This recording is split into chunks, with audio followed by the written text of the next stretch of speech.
2 മാസം കൂടുമ്പോൾ 20,000 മുതൽ 25,000 രൂപ വരെ കറണ്ട് ബില്ല് വന്നിരുന്ന ഒരു വീട്ടിലാട്ടോ നമ്മളുള്ളത്. ആ വീട്ടിൻ്റെ ടെറസിൽ ഇവിടെ സോളാർ വെച്ചിട്ടുണ്ട്. നമ്മൾ ഇതുവരെ കണ്ടിട്ടുള്ള സോളാർ സിസ്റ്റങ്ങൾ off grid solar system, on grid solar system ഒക്കെ ഉണ്ടല്ലേ, അതിൽ നിന്ന് വ്യത്യസ്തമായിട്ട് ഇന്ന് നമ്മൾ നിങ്ങളുമായിട്ട് ഷെയർ ചെയ്യാൻ പോകുന്നത് ഹൈബ്രിഡ് സോളാർ സിസ്റ്റത്തെ കുറിച്ചാട്ടോ. അപ്പോൾ ഇതിനെക്കുറിച്ചുള്ള ഡീറ്റെയിൽ കാര്യങ്ങളാണ് നമ്മൾ നിങ്ങളുമായിട്ട് ഷെയർ ചെയ്യാൻ പോകുന്നത്. നമ്മുടെ കൂടെ ജോയിൻ ചെയ്യുന്നത് നമ്മുടെ അക്കിയ സോളാർ പ്രൊജക്റ്റിൻ്റെ പ്രോജക്റ്റ് മാനേജർ ഷാഫി നമ്മുടെ കൂടെ ഉണ്ട്. അപ്പോൾ ഡീറ്റെയിൽ കാര്യങ്ങൾ നമ്മൾ അവനോട് തന്നെ ചോദിച്ചു നോക്കാം. വീഡിയോ നിങ്ങൾ അവസാനം വരെ കാണാൻ ശ്രമിക്കുക. വീഡിയോ ഇഷ്ടപ്പെട്ട് കഴിഞ്ഞിട്ടുണ്ടെങ്കിൽ യൂസ്ഫുൾ ആണെങ്കിൽ തീർച്ചയായിട്ടും ഷെയർ ചെയ്ത് മറ്റ് സുഹൃത്തുക്കൾക്ക് എത്തിച്ചു കൊടുക്കുക. കാരണം ഒരുപാട് പേര് സോളാറിനെ കുറിച്ചിട്ടൊക്കെ അന്വേഷിച്ച് നടക്കുന്നുണ്ട്. അപ്പോൾ എന്താണ് ഹൈബ്രിഡ് സിസ്റ്റം എന്നുള്ളത് പരിചയപ്പെടാൻ ഈ വീഡിയോ ഉപകരിക്കുന്നതാണ് നമ്മൾ പ്രതീക്ഷിക്കുന്നത്. എന്താണ് ഹൈബ്രിഡ് സിസ്റ്റം എന്നുള്ളത് സിമ്പിളായിട്ടൊന്ന് പറഞ്ഞാൽ ആദ്യം. ഹൈബ്രിഡ് സിസ്റ്റം എന്ന് പറഞ്ഞു കഴിഞ്ഞിട്ടുണ്ടെങ്കിൽ നോർമലി നമുക്കറിയാമല്ലോ, ഓൺ ഗ്രിഡ് ഉണ്ട്, ഓഫ് ഗ്രിഡ് ഉണ്ട്.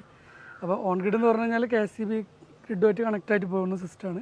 ഓഫ് ഗ്രിഡ് എന്ന് പറഞ്ഞു കഴിഞ്ഞാൽ സ്വന്തം വീട്ടിൽ നമ്മൾ ബാറ്ററി ഉപയോഗിച്ച് സ്റ്റോർ ചെയ്ത് യൂസ് ചെയ്യുന്ന ഒരു സിസ്റ്റമാണ്. ഇത് രണ്ടും കൂടി തമ്മിലുള്ളൊരു ഫ്യൂഷനാണ് ഹൈബ്രിഡ്. എന്ന് വെച്ചാൽ ഒരേ സമയം ഓൺ ഗ്രിഡിൻ്റെ പർപ്പസും ഓഫ് ഗ്രിഡിൻ്റെ പർപ്പസും കിട്ടാവുന്ന രീതിയിലുള്ള ഒരു സിസ്റ്റമാണ് ഹൈബ്രിഡ്. ഇവിടെ ഉപയോഗിച്ചിട്ടുള്ള പാനൽ ഏതാണ്?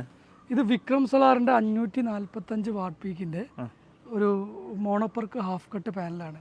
അത് DCR മൊഡ്യൂളാണ്. അതുകൊണ്ടാണ് നമുക്കിപ്പോൾ സബ്സിഡിയിൽ ചെയ്യാൻ പറ്റുന്നത്. 27 പാനൽസ് നമ്മളിവിടെ ചെയ്തിട്ടുണ്ട്. 14.756 റേഞ്ചിലേക്ക് വരുന്നത്. കാരണം 15 കിലോ വാട്ട് നിയർ ബൈ ആയിട്ടുള്ള പാനൽസ് ഉണ്ട്. ഇത് സബ്സിഡിയോട് കൂടിയിട്ട് ചെയ്യുന്ന? അതെ അതെ അതെ. കസ്റ്റമർക്ക് ഓൾമോസ്റ്റ് ഇപ്പോൾ കയറി കഴിഞ്ഞു. വെച്ചൊരു 1-2 ആഴ്ച ആയപ്പോൾ തന്നെ സബ്സിഡി ഓൾറെഡി കയറി കഴിഞ്ഞു. 1,17,000 രൂപ കണ്ടല്ലോ നിങ്ങൾ. സബ്സിഡി കയറിയിട്ടുണ്ട്. ഏകദേശം എത്രത്തോളം പ്രൈസ് വന്നിട്ടുണ്ട് ഈ ഒരു സംഭവം ചെയ്യാൻ? ഈ ഒരു പ്രോജക്റ്റിൻ്റെ ഇത് നമ്മൾ ഓരോ ഇൻഡിവിജ്വലാണ് അറിയാലോ, ഓരോ പ്രോജക്റ്റിലും പിന്നെ ഡിസൈൻ ചെയ്യുന്നതിനനുസരിച്ചിട്ടും അതിൻ്റെ മെറ്റീരിയൽസ് ഉപയോഗിക്കുന്നതനുസരിച്ചിട്ട് റേറ്റിൽ വ്യത്യാസം വരും. ഇപ്പോൾ ഈ ഒരു പ്രോജക്റ്റിൽ വന്നിട്ടുള്ളത് 10 ലക്ഷം രൂപയാണ്. 10 ലക്ഷം രൂപ? അതെ അതെ. പക്ഷേ നെക്സ്റ്റ് പ്രോജക്റ്റിൽ ഇതുപോലെ സിമിലർ പ്രൈസ് ആയിരിക്കും, ചിലപ്പോൾ വ്യത്യാസം ഉണ്ടാവും. എത്ര കിലോ വാട്ട്സ് ആണ് കൊടുത്തത്? ഇത് മൊത്തം 15 കിലോ വാട്ട് പീക്കിൻ്റെ, ഞാൻ പറഞ്ഞല്ലോ approximately near by 15 kilo watt പീക്കിൻ്റെ പാനൽസാണ് യൂസ് ചെയ്തിരിക്കുന്നത്. 12 കിലോ വാട്ട് ഇൻവെർട്ടറാണ് യൂസ് ചെയ്തിരിക്കുന്നത്. ഇതിൽ ഈ ഒരു മെയിൻ വലിയ ഒരു പ്രത്യേകത എന്ന് വെച്ചാൽ ഇവിടെ ഓൾറെഡി 4 ബാറ്ററി സിസ്റ്റം ഇവിടെ ഉണ്ടായിരുന്നു. സോളാറല്ല, ഇൻവെർട്ടർ ബാറ്ററി. അപ്പോൾ അതുകൊണ്ടാണ് ഇത് ഹൈബ്രിഡ് ആക്കാനുള്ള റീസൺ. കാരണം ഓൾറെഡി അവർ 4 ബാറ്ററി ഇൻവെർട്ടർ യൂസ് ചെയ്യുന്നതുകൊണ്ട് തന്നെ അവരുടെ കാര്യങ്ങൾ അതിലൂടെ നടത്തുന്നതുകൊണ്ട് നമുക്ക് അഡീഷണൽ എക്സ്പെൻസ് വേറെ വരുന്നില്ല. അപ്പോൾ ആ ഒരു ബാറ്ററീനെ നമ്മൾ ഇതിനകത്തേക്ക് എടുത്തിട്ടാണ് നമ്മളിതിനെ ഹൈബ്രിഡ് ആക്കിയിട്ടുള്ളത്. അപ്പം 10 ലക്ഷം രൂപ നമ്മുടെ ടോട്ടൽ കോസ്റ്റ് വന്നെങ്കിലും ഈ ബാറ്ററി ഇൻവോൾവ് അല്ല ഇതിൽ. ഇനി ഒരു ബാറ്ററിയും കൂടി ഇൻവോൾവ് ചെയ്യുമ്പോൾ അത് 2 ലക്ഷം രൂപ കൂടി അഡീഷണൽ വരിക ചെയ്യാം. അപ്പോൾ ഇവിടെ ബാറ്ററി നിലവിൽ ഉണ്ടായതുകൊണ്ട് ആ എക്സ്പെൻസ് കൂടി കുറച്ച് കാണിക്കാൻ വേണ്ടി. അതുകൊണ്ടാണ് അതാണ് ഞാൻ ആദ്യം തന്നെ പറഞ്ഞ് 10 ലക്ഷം രൂപയ്ക്ക് ശരിക്കും 15 കിലോ വാട്ടിൻ്റെ ഹൈബ്രിഡ് ചെയ്യാൻ കഴിയില്ല. കുറച്ച് ബാറ്ററിയും കൂടി ഇൻവോൾവ് ആകുമ്പോൾ കോസ്റ്റ് കുറച്ചുകൂടി കൂടും. റൂഫിംഗ് ഷീറ്റ് പോലെ തന്നെ മുകളിൽ ഇങ്ങനെ സോളാർ പാനൽ വെച്ച കാരണം തന്നെ നമുക്ക് അലക്കിയിടാനൊക്കെ വേണമെങ്കിൽ ഇതിന്റെ താഴെ ഉപയോഗിക്കാം സ്പേസ്. പിന്നെ ഒരുപാട് കാര്യങ്ങൾക്ക് യൂസ് ചെയ്യാൻ പറ്റും. പിന്നെ ഇവിടെ വന്നപ്പോൾ കണ്ടത് ഇവിടെ തന്നെ പൈപ്പ് കണക്ഷൻ കൊടുത്തിട്ടുണ്ടല്ലോ. ഇത് സോളാർ പാനൽ ക്ലീൻ? അതെ അതെ. ഇതിപ്പോൾ ഒക്കേഷനിൽ ഇത് ക്ലീൻ ചെയ്യണം. അതിന് വേണ്ടിയുള്ള മോപ്പും പൈപ്പൊക്കെ ഇവിടെ ഓൾറെഡി അത് നമ്മളെ കസ്റ്റമർ തന്നെ ചെയ്തിട്ട കാര്യങ്ങളാണ്. അപ്പോൾ അത് കണക്ട് ചെയ്തിട്ടുണ്ട്. അപ്പോൾ എന്ന് വെച്ചാൽ വളരെ ഈസി ആയിട്ട് ഇപ്പോൾ ആര് വന്നാലും ജസ്റ്റ് പൈപ്പ് ടാപ്പ് ഉപയോഗിച്ചിട്ടൊന്ന് വാഷ് ചെയ്യാൻ പറ്റും. അതെ അതെ. എപ്പോഴും നമ്മൾ പ്രോപ്പർ ആയിട്ട് ഇതിന്റെ മുകളിൽ ക്ലീൻ ചെയ്തിരിക്കണല്ലേ? ഷുവർ ആയിട്ടും. നമ്മള് നമ്മുടെ ഗ്ലാസ് വെക്കുന്ന പോലെ തന്നെ അതിന്റെ മുകളിൽ പൊടി വന്ന് നമുക്ക് കാണില്ല.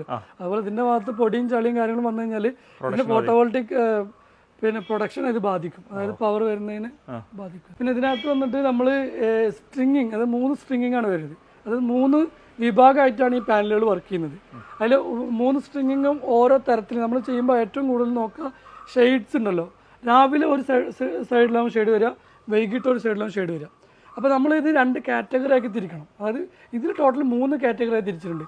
മോർണിംഗ് ഷെയ്ഡ് വരുന്നത് ഒരു കാറ്റഗറി, അതിനെ ഒരു സ്ട്രിങ് ആക്കിയിട്ടും. ഈവനിങ് ഷെയ്ഡ് വരുന്നത് ഒരു കാറ്റഗറി, അതിന് മറ്റൊരു സ്ട്രിങ് ആക്കിയിട്ടും. പിന്നെ പീക്ക് കിട്ടുന്ന ഒരു കാറ്റഗറിനെ വേറൊരു സ്ട്രിങ് ആക്കിയിട്ടുണ്ട്. അപ്പോൾ 3 കാറ്റഗറി ആക്കിയിട്ടാണ് തിരിച്ചിട്ടുള്ളത്. ഓക്കെ. അപ്പോൾ അങ്ങനെ വരുമ്പോഴുള്ള ഗുണം എന്താണെന്ന് വെച്ചിട്ടുണ്ടെങ്കിൽ പിന്നെ നമുക്ക് ഈ സെൻട്രൽ കാറ്റഗറി എത്ര ഷെയ്ഡ്സ് വരുമ്പോഴും ഇത് കറക്റ്റായിട്ട് ഔട്ട്പുട്ട് വന്നുകൊണ്ടിരിക്കും. ഇതെല്ലാം കൂടി ഒറ്റ സ്ട്രിങ്ങിങ് ലെവലോ അല്ലെങ്കിൽ ഇതൊന്നും നോക്കാതെ ചെയ്തിരിക്കുകയാണെങ്കിൽ ഏതെങ്കിലും ഒരു ഭാഗത്ത് ഷെയ്ഡ് വരുമ്പോഴത്തേന് ബാക്കിയുള്ള അത്രയും പാനലിനെ അത് എഫക്ട് ചെയ്യും.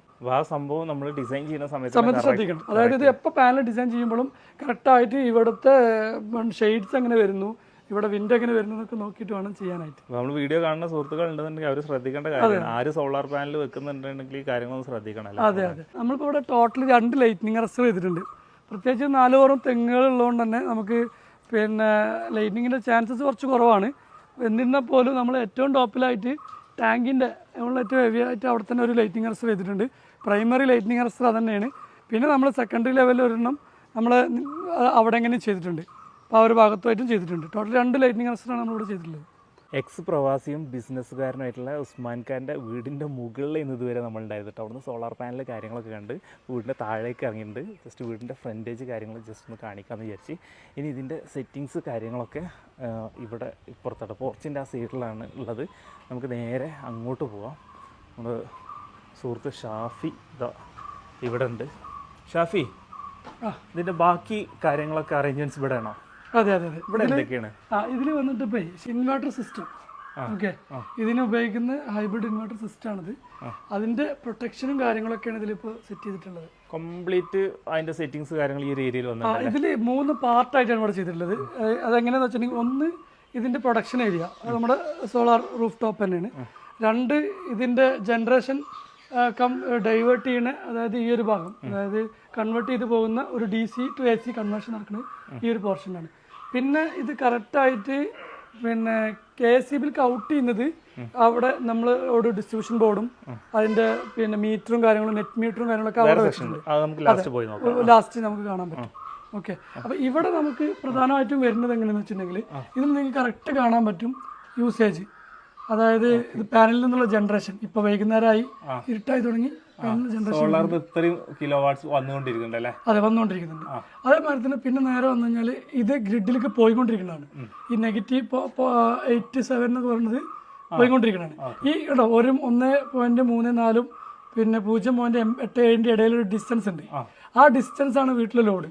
ഇപ്പൊ നിലവില് വീട്ടില് ലോഡ് ഇവിടെ കൂടുകയാണെങ്കിൽ ഇവിടെ കുറയും.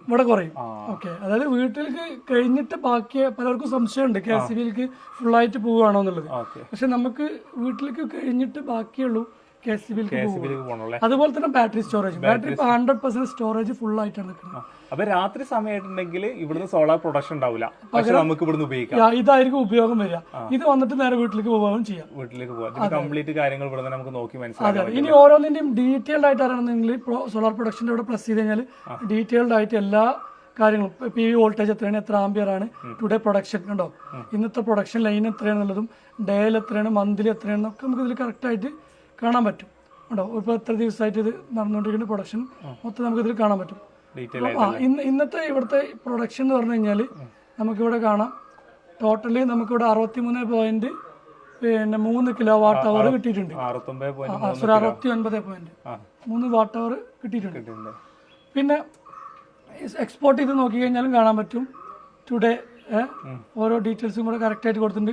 ലൈനിന്റെ വോൾട്ടേജും അതിലേക്ക് പോയിക്കൊണ്ടിരിക്കുന്ന വാട്ടൊക്കെയാണ് നമ്മളിതിൽ കാണിക്കുന്നത്. 62 കിലോ വാട്ട് പോയിട്ടുണ്ടല്ലേ? അതെ പോയിട്ടുണ്ട്. 62 കിലോ വാട്ട് ഓൾറെഡി എക്സ്പോർട്ട് ആയി പോയിട്ടുണ്ട്.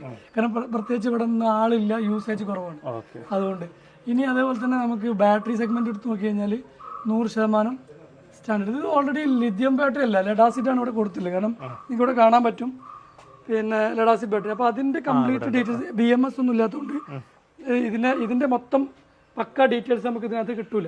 പെർസെൻറ്റേജ് മാത്രമേ അറിയുള്ളൂ. പിന്നെ വോൾട്ടേജും പെർസെൻറ്റേജും പിന്നെ വാട്ടർ ഡിസ്ചാർജ് ചെയ്യുന്നത് അറിയാൻ പറ്റും. ഇവിടെ ഈ വീട്ടിൽ 2 മാസം കൂടുമ്പോൾ ഏകദേശം 25,000 രൂപ റേഞ്ച് കറണ്ട് ബില്ല് വരുന്നുണ്ട്. ഇത്രയും എക്സ്പെൻസ് ഇവിടെ മുടക്കിയല്ല. ഇനിയിപ്പോൾ ഒരു വീട്ടുകാർ KSEBിക്ക് പൈസ കൊടുക്കേണ്ട സാഹചര്യം വരും, അത് KSEB തിരിച്ച് ഇങ്ങോട്ട് തരുന്ന സാഹചര്യമാണോ ഇനി ഇവിടെ ഉണ്ടാവുക? ഇപ്പോൾ ഇവിടെ ഓൾറെഡി KSEBിന്ന് ഇങ്ങോട്ട് തരുന്ന സാഹചര്യമാണ് മെയിനായിട്ടുള്ളത്. കാരണം എന്താ വെച്ചിട്ടുണ്ടെങ്കിൽ ഇതിപ്പോൾ ഓൾമോസ്റ്റ് ഒരു 35,000-40,000 രൂപയുടെ മുകളിൽ കറണ്ട് ബില്ല് റെഡ്യൂസ് ചെയ്യത്തക്ക രീതിയിലുള്ള ഒരു സിസ്റ്റമാണ്. അതായത് ഏകദേശം 70 യൂണിറ്റ് ടച്ച്, 69 യൂണിറ്റ് വരെയൊക്കെ ഇതിൽ നിങ്ങൾക്ക് കാണാൻ പറ്റും പ്രൊഡക്ഷൻ കിട്ടിയിട്ടുള്ളത്. കണ്ടോ, യൂണിറ്റ് വൈസിൽ കാണാൻ പറ്റും ടച്ച് ചെയ്തിട്ടുള്ളത്. ഒരു പെർ ഡേയില് ഒരു ദിവസം 69 യൂണിറ്റ് വരെ പ്രൊഡക്ഷൻ കിട്ടിയിട്ടുണ്ട്. നോർമലി നമ്മൾ പറയാറുള്ളത് എങ്ങനെയാണെന്ന് വെച്ചിട്ടുണ്ടെങ്കിൽ 60 യൂണിറ്റ് ആണ്. പക്ഷെ ഞാൻ നേരത്തെ പറഞ്ഞു സ്ട്രിങ്ങിങ്ങിന്റെ ഡിവൈഡിങ്ങും അങ്ങനെയുള്ള കുറേ കാര്യങ്ങൾ ശ്രദ്ധിച്ചു കഴിഞ്ഞാൽ നമുക്ക് നല്ല എപ്പോഴും നല്ലൊരു അതിനേക്കാൾ നമ്മൾ എക്സ്പെക്ട് ചെയ്യുന്നതിനേക്കാൾ കൂടുതൽ പ്രൊഡക്ഷൻ കിട്ടും. പിന്നെ ഇവരെ നമ്മുടെ ക്ലയൻസിൻ്റെ ഇവരെ ശ്രദ്ധയും ഇവരെ ക്ലീനിങ്ങും കാര്യങ്ങളൊക്കെ പ്രോപ്പർ ആവുന്നതുകൊണ്ടാണ് നമുക്ക് നല്ല പ്രൊഡക്ഷൻ ഇവിടെ കിട്ടുന്നത്. പിന്നെ അതേമാതിരി തന്നെ ഇതിൽ നിന്ന് എക്സ്പോർട്ട് ആയിട്ടുള്ളതും നമുക്ക് യൂസേജും കാര്യങ്ങളും അറിയാലോ. അപ്പോൾ ഇപ്പം നമ്മൾ മാക്സിമം ഇവിടുന്ന് പോയിട്ടുള്ള എക്സ്പോർട്ട് ഇപ്പോൾ ഇന്നും 62 KW എക്സ്പോർട്ട് പോയിട്ടുണ്ട്. അപ്പോൾ ഇതൊക്കെ നമുക്ക് യൂണിറ്റ് ആയിട്ട് കൺവേർട്ട് ചെയ്യുകയാണെന്നുണ്ടെങ്കിൽ ഇയർലി നമുക്ക് എന്ത് ചെയ്യും. അപ്പോൾ ഇവിടെ കറണ്ട് ബില്ല് ഇപ്പോൾ ഒരു 25,000 റേഞ്ച് വന്നിരുന്ന സാഹചര്യത്തിലും സോളാർ വെച്ചുകൊണ്ട് നമുക്ക് ആ ഒരു എനർജി ഫ്രീഡത്തിൽ തന്നെ നമുക്ക് വീട്ടിൽ കറണ്ട് ഉപയോഗിക്കാനും പറ്റും. എന്നാലാണെങ്കിൽ റിട്ടേൺ കിട്ടുന്ന രീതിയിൽ KCB റിട്ടേൺ കിട്ടുകയാണ്. കാരണം നമ്മൾ ഉൽപ്പാദിപ്പിച്ച് വിൽപ്പന നടത്തുകയല്ലേ. ആക്ച്വലി ഇത് ആളുടെ മോട്ടീവ് ശരിക്കും വിൽപ്പന നടത്താന്നുള്ളതല്ല, പ്രത്യേകിച്ച് ബിസിനസ്സുകാരാണ്. അപ്പോൾ അവരെ സംബന്ധിച്ച് അവരെപ്പോഴും ഇവിടെ പവർ ഉണ്ടാവുക എന്നുള്ളതാണ് അവരുടെ റിക്വയർമെന്റ്. പിന്നെ എന്താണെന്ന് വെച്ചാൽ ഭാവിയിൽ EV വരാൻ പോകുന്നുണ്ട്. അങ്ങനെ കുറേ അഡീഷണൽ റിക്വയർമെന്റ്സ് അവരുടെ സൈഡിൽ നിന്ന് തന്നെ പറഞ്ഞുകൊണ്ട് നമ്മൾ അതിനും കൂടി ഉള്ളത് അഡീഷണൽ ആഡ് ചെയ്തിട്ടാണ്. ഇനിയിപ്പോൾ ഇതിന്റെ മുകളിൽ ഒരു ആഡ് ഓൺ വേണ്ടാന്നുള്ള രീതിയിൽ മാക്സിമം ലേറ്റസ്റ്റ് ആയിട്ടുള്ള ഏറ്റവും ടോപ്പ് മാക്സിമം പാനൽ ആഡ് ചെയ്തിട്ടുള്ള ഒരു സംഭവമാണ്. ഇപ്പോഴത്തെ സാഹചര്യത്തിൽ ഇനിയിപ്പോൾ അടുത്തൊരു മാസങ്ങളൊന്നും ഇവര് കറണ്ട് ബില്ല് അടക്കേണ്ട സാഹചര്യം ഉണ്ടാവില്ല, തിരിച്ച് ഇങ്ങോട്ട് കിട്ടുന്ന സാഹചര്യം. മിനിമം ഇതിന്റെ ഒരു മീറ്റർ റെന്റ് അങ്ങനത്തെ 2-3 സംഗതികളുണ്ട്. മീറ്റർ റെന്റും വരില്ല, മീറ്റർ നമ്മൾ മേടിച്ച് വെച്ച് കൊടുത്താൽ അതുകൊണ്ട് മീറ്റർ റെന്റും വരില്ല. പിന്നെ ബാക്കിയുള്ള എന്തെങ്കിലും ചാർജസ് ഉണ്ടെങ്കിൽ മാത്രം വരുള്ളൂ. പ്രൊഡക്ഷൻ കൂടുതൽ കിട്ടുന്നോണ്ട് പിന്നെ അതും കൂടി മൈനസ് ചെയ്തിട്ടല്ലേ കിട്ടാം. അത് പക്ഷേ ആ പ്രൊഡക്ഷൻ ഇയർലി 1 ടൈം സെറ്റിൽമെന്റ് ആണത്. ഇത് ഹൈബ്രിഡ് സിസ്റ്റം നമ്മൾ ഇന്ന് കണ്ടല്ലേ. അതെ, ക്ലയന്റിന്റെ റിക്വയർമെന്റ് എന്ന് പറഞ്ഞാൽ ഓൾറെഡി ആൾ ഇതിനെ കുറിച്ച് ഭയങ്കര അവെയർ ആയിട്ടുള്ള ഒരാളാണ്. പോരാത്ത ആൾ പുറത്ത് പറഞ്ഞല്ലോ ബിസിനസ് ആണെന്നല്ലേ. അപ്പോൾ അവർ ഓൾറെഡി ഹൈബ്രിഡ് ചൂസ് ചെയ്യാനുള്ള റീസൺ എന്താണെന്ന് വെച്ചിട്ടുണ്ടെങ്കിൽ ഇവിടുത്തെ വോൾട്ടേജ് ഫ്ലക്ച്വേഷൻസും പ്രോപ്പറായിട്ടുള്ള കറണ്ട് കിട്ടായികയൊക്കെ കൊണ്ടാണ്. അപ്പോൾ ഇവിടെ എപ്പോഴും എല്ലായ്പ്പോഴും ഉണ്ടാവില്ല, ചില സമയങ്ങളിൽ കറണ്ട് പോകും. അപ്പോൾ ഇവരുടെ ഈ സേഫ്റ്റി ഫീച്ചേഴ്സിൽ ഉള്ള ഇവിടെ ഉപയോഗിക്കുന്ന ബാക്കി കാര്യങ്ങൾ CCTV ക്യാമറകളൊക്കെ ഓഫ്ലൈനിലേക്കൊക്കെ പോകാനുള്ള ചാൻസ് വളരെ കൂടുതലാണ്. അപ്പോൾ അതൊന്നും ഇല്ലാണ്ടിരിക്കാൻ അവർക്ക് എപ്പോഴും മോണിറ്റർ ചെയ്ത് കിട്ടാനും പിന്നെ എല്ലായ്പ്പോഴും ഇവിടുത്തെ പവർ ഇവിടെ AC ആണെങ്കിലും ബാക്കി കാര്യങ്ങളൊക്കെ ഫുൾ ടൈം റൺ ചെയ്യാനും കൂടിയാണ് ഈ ഒരു സംഭവം ചൂസ് ചെയ്തിട്ടുള്ളത്.